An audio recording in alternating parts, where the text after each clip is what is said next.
Ito na mga kawangis yung ating malunggay. Nagtinula na tayo ng ating yung tinula kong isda mga kawangis yung yung pang sashimi na Thai. Nakahiwa na yan. Nilagay ko na siya nasa ilalim. Ayan yung ating malunggay. Yan. Wala kasi akong kamatis na ginamit ko ng kamatis yung whole tomato sa can. Yung nasa can. Yan ang ginamit ko mga kawangis. Kasi super mahal ng kamatis. Yung ating tinola mga kawangis, luto na siya. Ayan.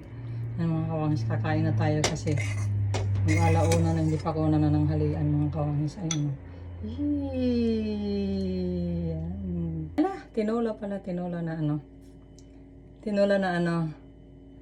Kaya siya medyo mapula siya yung sabaw natin is kasi ang ating tomato is nasa can. Mga kawangis, let's eat.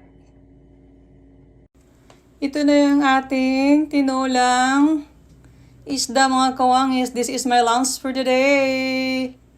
Yung ating kinuha kahapon na malunggay. Ayan na mga kawangis. Yan ay sa fish. Tapos yung pang sashimi na fish ang inano ko yung mga kawangis. Tapos ayan.